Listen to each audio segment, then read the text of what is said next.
కాకినాడ జిల్లాలో వాలంటీర్లు over action చేస్తున్నారు. రేపు కాకినాడలో జరిగే సీఎం జగన్ సభ కోసం ఉదయం 7 గంటలకే సచివాలయానికి రావాలంటూ పెన్షన్దారులకు హుకుం జారీ చేశారు. సీఎం సభకు రాకపోతే పెన్షన్ అందదని బెదిరిస్తున్నారు. రేపు ఉదయం 7 గంటలకు వచ్చి మధ్యాహ్నం 12 వరకు సీఎం సభలోనే ఉండాలంటూ పెన్షన్దారులపై వాలంటీర్లు ఒత్తిడి తెస్తున్నారు. ఓ పెన్షనర్ ను వాలంటీర్ ఫోన్లో బెదిరిస్తున్న ఆడియో వెలుగులోకి వచ్చింది. వాలంటీర్ల బెదిరింపులపై పెన్షనర్లు ఆగ్రహం వ్యక్తం చేస్తున్నారు.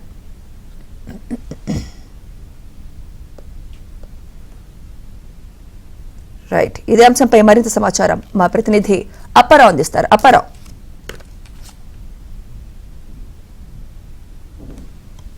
అధికారులు కలిపి బెదిరింపుల పర్వాన్ని దిగారు. రేపు భారీ ఎత్తున సీఎం సభ కోసం జనాన్ని పోగేయడం కోసం రకరకాలుగా బెదిరింపులు జారీ చేస్తున్నారు. అందులో భాగంగా రేపు ఏదైతే జగన్ ఇక్కడ 3,000 రూపాయల పెన్షన్ రాష్ట్ర వ్యాప్తంగా పథకాన్ని ప్రారంభించనున్నారు. ఈ నేపథ్యంలో పెరిగిన పెన్షన్ చేతికి రావాలంటే ఖచ్చితంగా ప్రతి ఒక్కరు కూడా ఉదయం 7 గంటలకే సచివాలయం రావాలని చెప్పి వాలంటీర్లు బెదిరిస్తున్నారు. ఉదయం 7 గంటలకు సచివాలయానికి వచ్చి అక్కడ నుంచి నేరుగా సీఎం సభ జరిగే ప్రాంతానికి వెళ్లాలని, మధ్యాహ్నం 12 వరకు అక్కడే ఉండాలని చెప్పి ఫోన్లో బెదిరిస్తున్నారు. ఎవరైతే సీఎం సభకు రారో వాళ్ళకి పెన్షన్ కూడా అందదని చెప్పి వాలంటీర్ బెదిరిస్తున్న ఆడియో ఏబిఎన్ ఆంధ్రజ్యోతి చెక్కింది. ఈ విధంగా జిల్లా వ్యాప్త కాకినాడ నగరంతో పాటు జిల్లా వ్యాప్తంగా ఎక్కడికక్కడ దాదాపుగా వేలాది మందిని సీఎం సభకు బలవంతంగా తరలించేందుకోసం పెన్షన్ రావని చెప్పి పింఛన్దారులు, వృద్ధులను, వికలాంగులను, అదేవిధంగా వితంతువులను వీళ్ళందరినీ కూడా ఎక్కడెక్కడ బెదిరిస్తుందో చాలా దారుణమని చెప్పాలి.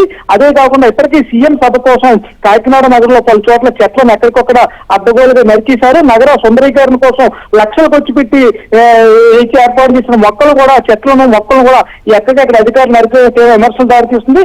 అదేవిధంగా రేపు ఉదయం ఎవరైతే సీఎం సభకి భారీగా తరలి రావడం కోసం కాకినాడ నగరంలో కూడా మంచినీటి సరఫరాను కూడా బంద్ చేయడానికి అధికారులు ప్రయత్నాలు చేస్తారని ఇటీవల సీఎం సామర్లకోట సభకు వచ్చినప్పుడు కూడా ఇదే విధంగా తెల్లవారుజాము 4 గంటలకు మంచినీళ్లు పెట్టుకోవాలని, ఉదయం 5 తారీఖు మంచినీళ్ళు ఇవ్వని వాళ్ళందరూ కూడా సభకు జనాన్ని తరలించేందుకు ప్రయత్నం చేశారు.